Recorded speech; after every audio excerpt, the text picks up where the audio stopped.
SPB study point पे आप सबका स्वागत है। दोस्तों, बहुत दिन के बाद हम वीडियो बना रहे हैं।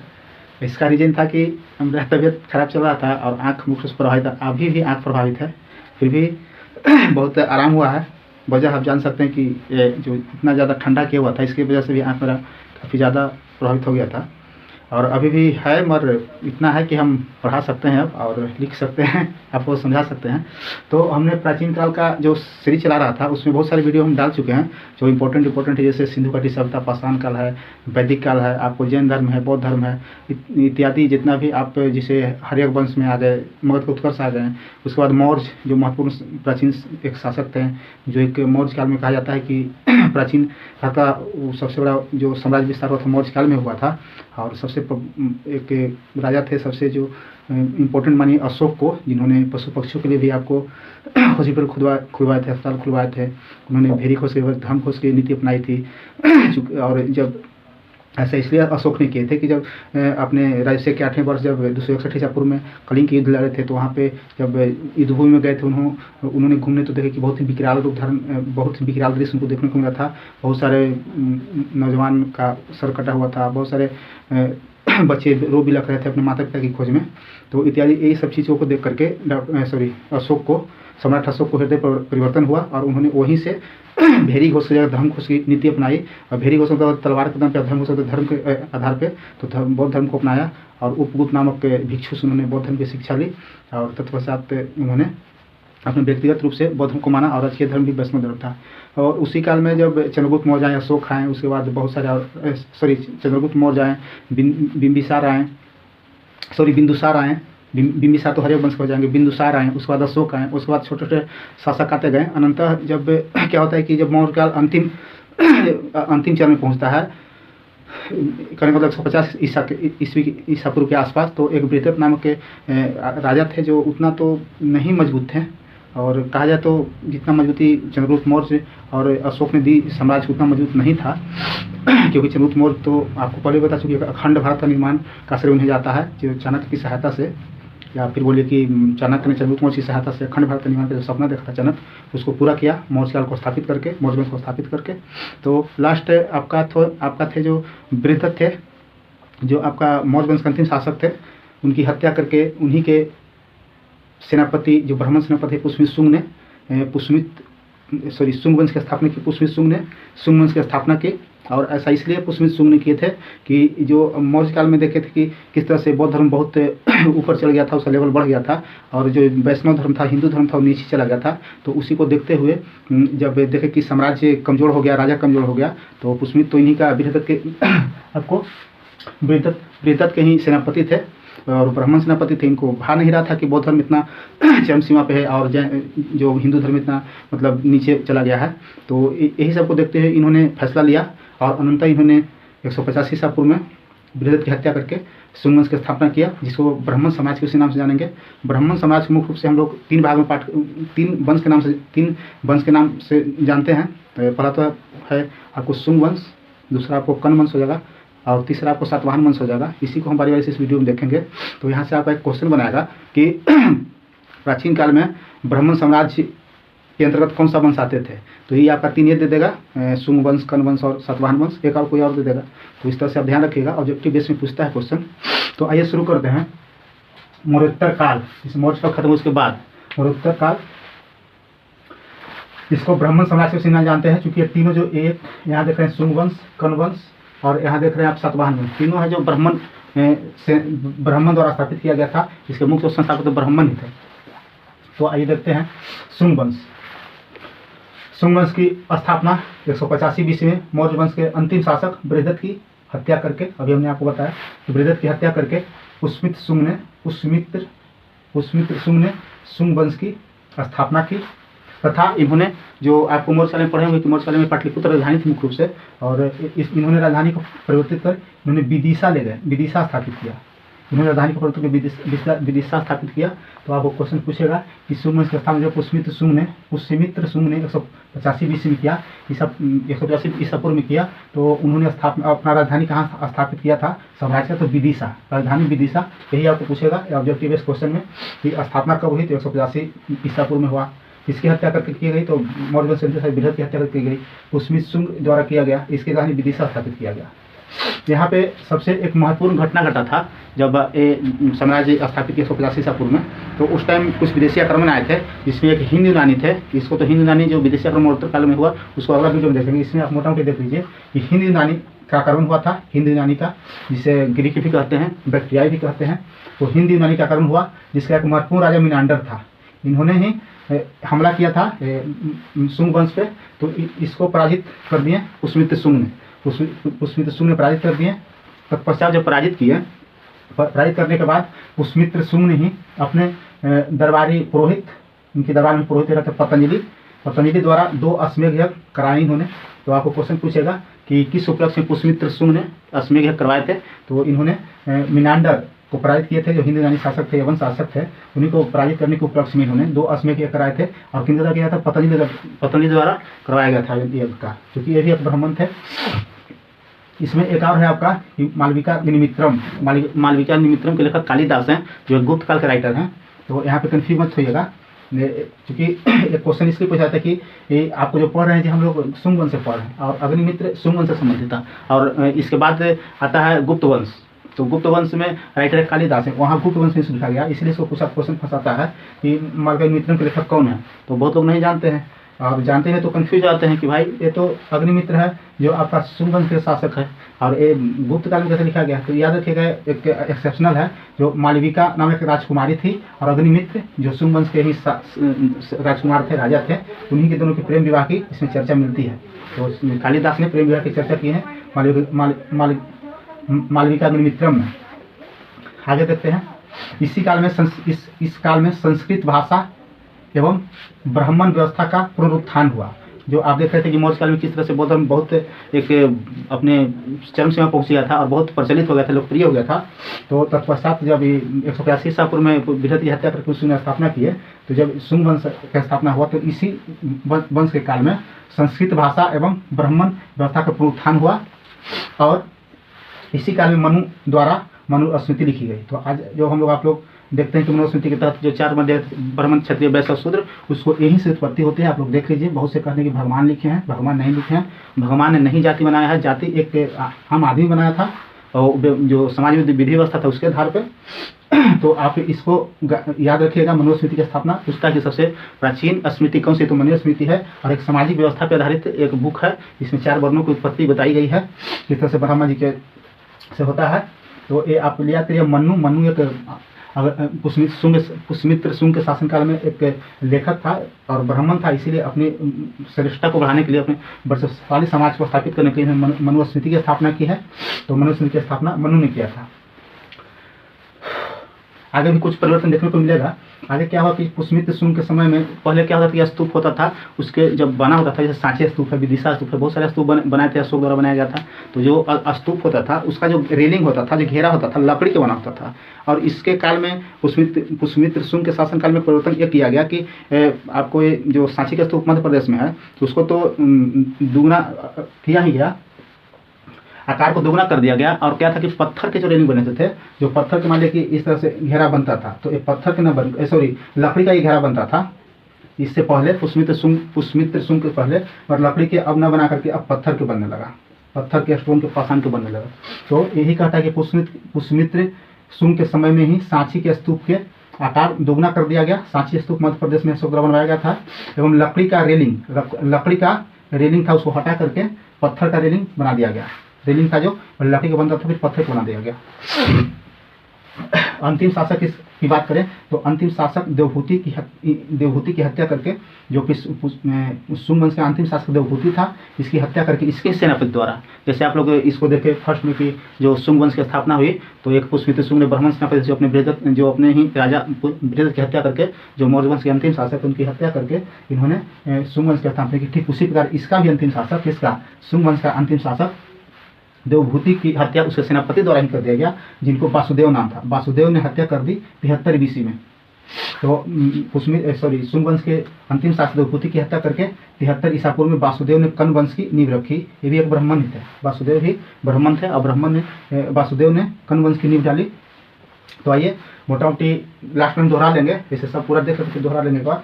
तो आइए इसको नेक्स्ट देखते हैं। कर्ण वंश। कर्ण वंश इसकी स्थापना 73 ईसा पूर्व में वासुदेव ने किया। जो देवहूति था, जो अंतिम शासक शुंग वंश का था, तो इसकी स्थापना वासुदेव ने किया। इससे ज़्यादा कुछ क्वेश्चन नहीं आता है, बस एक संस्थापक से राजा पूछ लेगा और एक अंतिम राजा पूछ लेगा। तो आपको और एक पूछ लेगा कि इसका साम्राज्य कहाँ कैसा था। तो साम्राज्य बहुत ही लघु मात्रा, मैंने एक बहुत ही सीमित क्षेत्र में आ गया था, बहुत ही छोटा साम्राज्य हो गया, जैसे पाटलिपुत्रा के आसपास तक ही सिमट के रह गई थी। तो ये पूछेगा कि किस वंश के शासनकाल में, जो ब्राह्मण वंश तक 3 था, किस वंश के शासनकाल में साम्राज्य छोटा हो गया था या सिमट गई पाटलिपुत्र तक ही। तो कर्ण वंश के जो भी समय आया उस टाइम साम्राज्य पाटलिपुत्र तक ही सीमित रह गई। और इसका अंतिम शासक सुशर्मा था। सुशर्मा जो शर्माते हुए चला गया, तो सुशर्मा की हत्या सीमुक ने किया था, और सीमुक ने ही सातवाहन वंश की स्थापना किया सुशर्मा की हत्या करके। तो आइए आगे देखते हैं सातवाहन वंश। सातवाहन वंश की स्थापना सीमुक ने किया।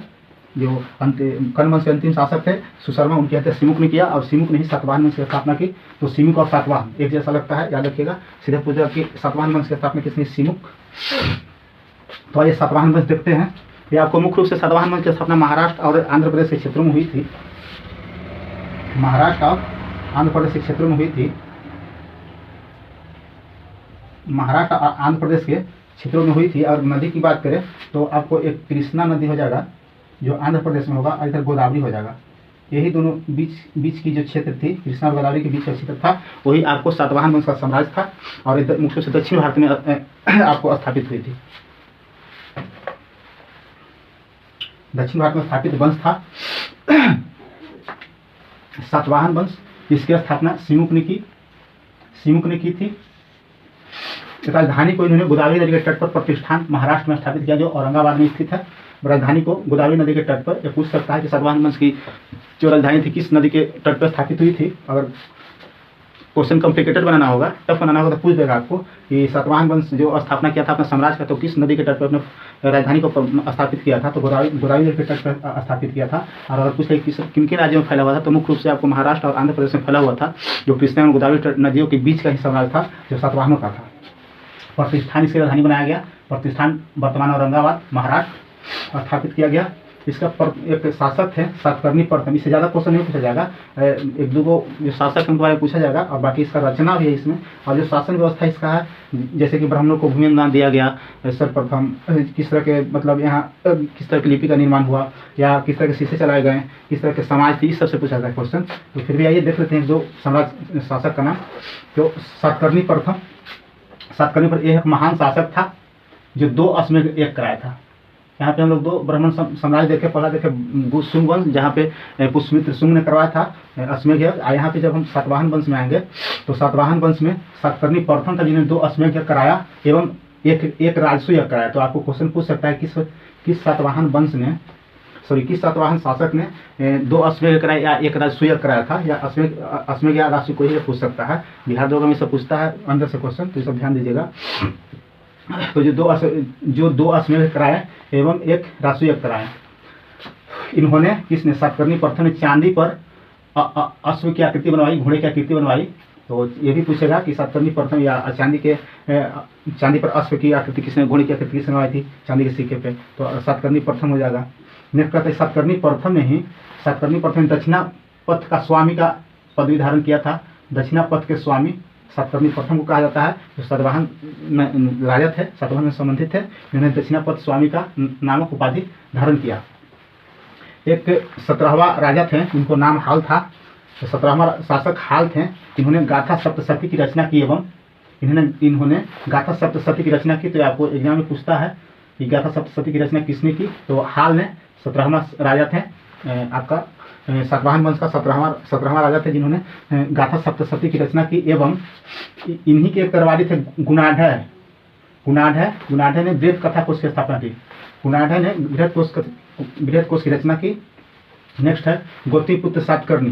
यहाँ पे आप देख सकते हैं गौतमीपुत्र सातकर्णी, गौतमी प्रथम थे, गौतमीपुत्र सातकर्णी मतलब माता का नाम पहले जुड़ा रहा है। इसलिए यहाँ ये इंडिकेट करता है कि जो समाज थी वो मातृसत्तात्मक थी।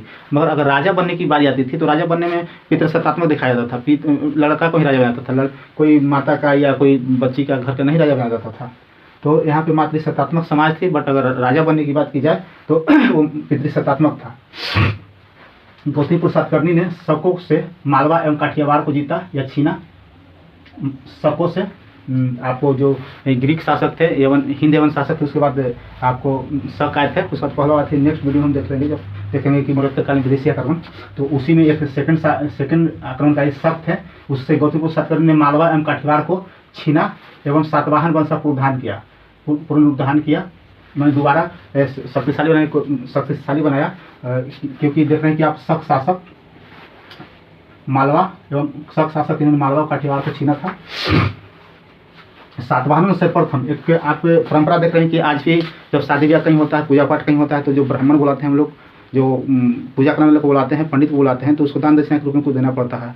पहले ही बोल दिया जाता है, फिर भी उसको देना पड़ता है, व्यवसाय ही मांगते हैं। तो इसकी शुरुआत अगर बात करें तो आपको एग्जाम के पॉइंट से बहुत इंपॉर्टेंट रहता है और याद रखना बहुत बड़ी बात नहीं है, इसको जानना बहुत बात है कि आखिर आज भी पूजा पाठ उनको दान क्यों दिया जाता है। तो सबसे प्रथम जो आपको मौर्योत्तर काल में ब्राह्मण साम्राज्य का उदय हुआ, उसी में एक सातवाहन वंश जो सिंधु द्वारा स्थापित किया गया।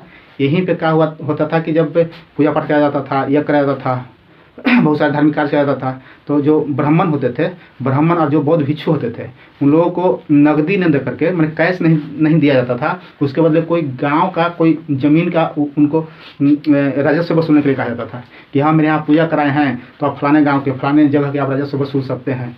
और इसी कारण से एक सामंतवादी व्यवस्था का उदय होता है, जो सातवाहन के शासनकाल में ही इसका नींव डाल दिया था कि सातवाहन की सामंतवादी विचारधारा कैसा चाहिए, सामंतवाद का कैसे उदय होगा। तो सामंतवादी का मतलब होता है कि राजा के अंदर राजा।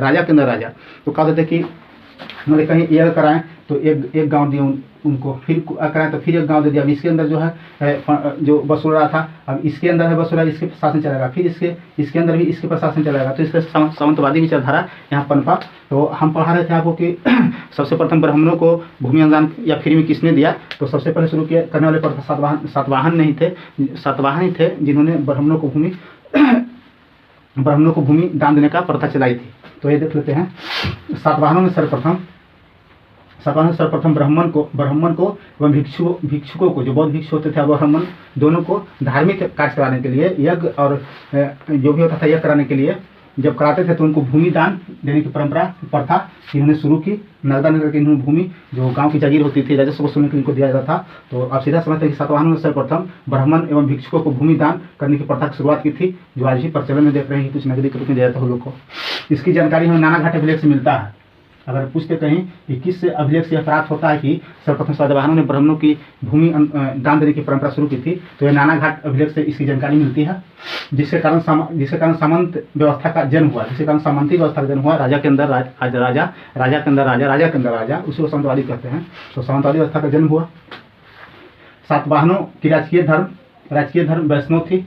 सातवाहनों की राजकीय धर्म वैष्णव थी, जबकि भाषा प्राकृत थी। भाषा की बात प्राकृत थी और वैष्णव धर्म की बात तो वैष्णव धर्म था, क्योंकि बहुत ज़्यादा मतलब इनके जो शासनकाल से सातवाहन को तो बहुत ज़्यादा कर्मकांड बढ़ गया, आपको कराने का यज्ञ कराने के लिए बहुत सारे बढ़ गए, धार्मिक कार्य बहुत से होने लगा। इसी कारण से यहाँ वैष्णव धर्म अपनी चरम सीमा पर आ गई और गुप्त काल में तो देखिए कि और चरम सीमा पर पहुँच जाती है। जबकि भाषा प्रकृत थी, जो कि ब्राह्मणी लिपि में थी। ब्राह्मणी लिपि आपको इससे पहले मौर्य काल में हम बताए थे आप लोग की जो ब्राह्मणी लिपि थी, तो भारत में अधिकांश जो अभिलेख मिले हैं लिखे हुए अशोक का जितना भी निर्मित है, सभी में ब्राह्मणी लिपि का व्यापक रूप से प्रयोग किया गया है। तो ब्राह्मणी लिपि में थी प्राकृत भाषा। इन्होंने सबसे पहले सबसे एक अलग किया कि इन्होंने एक शीशे का सिक्के चलाया। वाणिज्य व्यापार जो होता था उसमें शीशे के सिक्के चलाए, और सर्वप्रथम इनको श्रेय जाता है सोने के सिक्के चलाने का। शीशे के सिक्के चलाए, शीशे का सिक्का होगा, सोने का सिक्का नहीं। वाणिज्य एवं व्यापार के लिए सर्वप्रथम शीशे का सिक्का का प्रयोग सातवाहनों ने किया।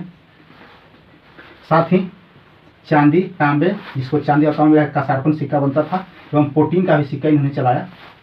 तो इन्होंने सिक्का कई तरह के चलाए, इसको ध्यान रखिएगा। सर्वप्रथम वाणिज्य व्यापार के लिए शीशे का सिक्के का प्रयोग किया, एवं साथ ही चांदी एवं तांबे का सिक्का प्रयोग किया, और साथ में प्रोटीन का भी सिक्का इन्होंने चलाया। अभी हम कुछ देर पहले बताए थे कि समाज मातृसत्तात्मक थी, परंतु राजा पितृसत्तात्मक थी। जब कोई बच्चा जन्म लेता था तो उसको नाम के पहले माता का नाम जोड़ दिया जाता था, क्योंकि समाज था, समाज में माता का जगह ऊपर था। और इससे पहले हमने देखे थे कि एक और सिंधु घाटी सभ्यता था जहाँ मातृसत्तात्मक समाज थी, माता की प्रधानता थी समाज में। उसके बाद दूसरा हम लोग देख रहे हैं कि सातवाहन वंश का जब काल आया तो यहाँ समाज तो मातृसत्तात्मक थी, बट जब राजा बनने का बारी आता था तो पितृसत्तात्मक होता था, बेटा ही राजा बनता था। तो समाज मातृसत्तात्मक थी परंतु राजा पितृसत्तात्मक था। ये आपको PCS UPSC सॉरी जो एग्जाम होता है सिविल सर्विस का, उसमें आपको स्टेटमेंट रूप में दे सकता है कि समाज मातृसत्तात्मक थी परंतु राजा पितृसत्तात्मक कैसे या क्यों, स्टेटमेंट फंसा देगा, तो ध्यान रखिएगा। कला की बात करते हैं तो कला का प्रयोग ब्राह्मणी लिपि का प्रयोग इसमें व्यापक रूप से फिर किया गया, जैसे अशोक के अभिलेख में भी ब्राह्मणी लिपि का प्रयोग किया गया था। कार्ले चैत जो बौद्धों का पूजा गृह होता है, कार्ले चैत जो पूजा गृह होता है बौद्धों को, उसका निर्माण हुआ। अमरावती कला का विकास हुआ। अमरावती कला का विकास दक्षिण भारत में हुआ, आंध्र प्रदेश और महाराष्ट्र के क्षेत्रों में। तो ये क्वेश्चन आपको पूछ सकता है कि किस काल में किस वंश ने अमरावती कला का विकास में योगदान दिया, या किस काल में अमरावती कला का विकास हुआ, तो आपको बताना है सातवाहन वंश में। अमरावती एवं नागार्जुन कुंड की स्तूप का निर्माण भी कराया गया, जो दक्षिण भारत में है। तो ब्राह्मणी लिपि का प्रयोग कला के रूप में देखें तो ब्राह्मणी लिपि का प्रयोग, कार्ले चैत जो बौद्धों का पूजा गृह होता है, अमरावती कला का विकास हुआ, अमरावती और नागार्जुन कुंड स्तूप का निर्माण हुआ। तो इस प्रकार से आज हम मौर्योत्तर काल के ब्राह्मण वंश को देखें और हम लोग विदेशी आक्रमण देखेंगे। तो इस वजह पर फिर से रिकॉल कर लेते हैं। कहता है कि मौर्योत्तर काल में ब्राह्मण समाज जो तीन ब्राह्मण समाज के नाम से 3 वंश स्थापित किया गया। प्रथम में शुंग वंश की स्थापना किया गया 185 BC में। मौर्य वंश के अंतिम शासक की हत्या करके पुष्यमित्र शुंग ने शुंग वंश की स्थापना की। शुंग वंश की स्थापना करने के पश्चात इन्होंने अपनी राजधानी को आपको परिवर्तन कर विदिशा ले गया। पुष्यमित्र शुंग के शासनकाल में एक महत्वपूर्ण घटना थी, जो यवन हिंद यूनानी शासक थे मीनांडर, जिन्होंने आक्रमण किया। फिर भी अपनी वीरता से इन्होंने पुष्यमित्र शुंग ने इनको पराजित कर दिया, और पराजित करने के उपरांत इन्होंने अपने दरबारी पुरोहित जो पतंजलि थे उनके द्वारा 2 अश्वमेध कराया। मालविका जो कालिदास द्वारा रचित है, इसमें मालविका नामक राजकुमारी और अग्निमित्र जो शुंग से संबंधित हैं, अग्निमित्र की प्रेम विवाह की चर्चा की गई है। इस काल में संस्कृत भाषा में ब्राह्मण व्यवस्था का पुनरुत्थान हुआ, और इसी काल में मनु द्वारा मनुस्मृति की लिखी गई। पुष्यमित्र के समय में ही चांदी के स्तूप के आकार दुगना कर दिया, सांची के स्तूप के आकार दुगना कर दिया। लकड़ी के रेलिंग की जगह यहाँ पत्थर के रेलिंग का इस्तेमाल किया गया। अंतिम शासक देवहूति की हत्या करके 73 BC में वासुदेव ने कर्ण वंश की स्थापना कर दी, जो ये ब्राह्मण सेनापति थे। और इस तरह से सेनापति की हत्या करके पुष्यमित्र शुंग ने शुंग वंश की स्थापना की। उसी प्रकार ठीक वासुदेव ने भी अपने ही राजा देवहूति की हत्या करके, यही सेनापति थे देवहूति का, इन्होंने हत्या करके कर्ण वंश की स्थापना कर दी। कर्ण वंश संस्थापक वासुदेव साम्राज्य पाटलिपुत्र तक सीमित रह गई। अंतिम शासक सुशर्मा तक शर्मादेव चला गया, और सुशर्मा की हत्या कर सिमुक ने सातवाहन की स्थापना की। सातवाहन वंश इसकी स्थापना सिमुक ने की। राजधानी गोदावरी के तट पर स्थापित कर राजधानी को गोदावरी नदी के तट पर प्रतिष्ठान में स्थापित किया, जो औरंगाबाद महाराष्ट्र में वर्तमान है। इन्होंने अपने साम्राज्य को महाराष्ट्र और आंध्र प्रदेश के बीच स्थापित किया, जो कृष्णा और गोदावरी नदी के बीच वाली क्षेत्र को सातवाहन साम्राज्य माना जाता है। सातकर्णी प्रथम एक शासक था, जिन्होंने एक महान शासक के रूप में अपने आप को परिचय दिया, और 2 अश्वमेध एवं 1 राजसूय करवाया। उन्होंने चांदी के सिक्के पर अश्व की आकृति बनवाई। सातकर्णी प्रथम ने दक्षिणा पथ का स्वामी नामक उपाधि धारण किए। सातवाहन वंश के 17वां शासक हाल ने गाथा सप्तशती की रचना की, एवं इसके हितरवाली गुणनारायण ने बृहत कथा कोश की रचना की। तो गुणनारायण ने बृहत कथा कोश, और यहाँ पे आप एक याद रखिए, हाल गाथा सप्तशती। गोतीपुत्र सातकर्णी ने शकों से मालवा एवं कठियावाड़ को जीता, एवं सातवाहन वंश का पुनरुद्धार किया। सातवाहनों ने सर्वप्रथम ब्राह्मण भिक्षुओं को भूमि अनुदान सातवाहनों ने सर्वप्रथम ब्राह्मण एवं भिक्षुओं को बौद्ध भिक्षुओं को भूमि दान करने की प्रथा शुरू की। इसकी जानकारी हमें नानाघाट अभिलेख से मिलती है। इसी कारण से सामंतवादी व्यवस्था का जन्म हुआ, और राजा के अंदर राजा रहे तो सामंतवादी व्यवस्था कहते हैं। सातवाहनों की राजकीय धर्म वैष्णव थी, जबकि भाषा प्रकृत थी, जो कि ब्राह्मणी लिपि में थी। वाणिज्य एवं व्यापार के सर्वप्रथम शीशे का सिक्के का प्रयोग सातवाहनों ने किया। साथ ही चांदी और तांबे का सिक्के का शासन बनाया, एवं प्रोटीन का सिक्का भी चलाया। समाज मातृसत्तात्मक थी, माता की प्रधानता थी समाज में, जबकि राजा बनने के बाद तो राजा पितृसत्तात्मक थी। कला की बात करें तो कला ब्राह्मणी लिपि का प्रयोग यहाँ पे किया गया। कार्ले चैत जो बौद्ध भिक्षु का पूजा स्थल होता है। अमरावती कला का विकास हुआ। अमरावती एवं नागार्जुन कुंड स्तूप का निर्माण कराया गया। तो इस प्रकार से दोस्तों मौर्योत्तर काल के आज जो बाद वाली जो ब्राह्मण साम्राज्य था उसको हमने देखें। और आपको बता दें कि बिहार दरोगा, बिहार पुलिस की वैकेंसी आने वाली है। अब लास्ट में जनवरी में आ गया, फरवरी में आ गया, इसकी तो गारंटी नहीं है, बट आएगी। तो अब देख रहे हैं कि ठंडा का मौसम है, जो धीरे धीरे ठंडा कम रहा है। तो वैसे लोग जो नए लड़के लड़कियां हैं, खास करके जो बिहार पुलिस या बिहार दरोगा की तैयारी करने के लिए जो मतलब वर्दी का चाहत रखते हैं, तो चाहते हैं कि नहीं हम वर्दी लेकर एक शेरनी बन जाए समाज में, वैसी लड़कियों को, और वर्दी लेकर के हम शेर बन जाए समाज में, वैसे लड़कों को अभी से फिजिकल में लग जाना चाहिए। तो थोड़ा थोड़ा फिजिकल कीजिए और पढ़िए भी, पढ़ने में ज़्यादा मन लगाइए, फिजिकल एक कीजिए और ज़रूर सफलता मिलेगा। अगर इतना करते हैं तो सफलता आपको मिल जाएगा, ठीक है। कारण कि फिजिकल में स्थिति अभी बहुत ख़राब हो गया था। 22-17 का जो फिजिकल चल रहा था आपको दानापुर में, वहाँ पे जब धूपा था ना 5 बजे 2 बजे 1 बजे दोपहर में जब दौड़ाया जा रहा था तो हालत ख़राब हो रहा था। बहुत अच्छे स्टूडेंट थे जो फिजिकल डिस्क्वालीफाई हो गए थे, नंबर तो बहुत अच्छा था, फिर भी उनको मेरिट क्या, फिजिकल नहीं क्वालिफाई कर पाए तो नंबर क्या काम करेगा यहाँ पे।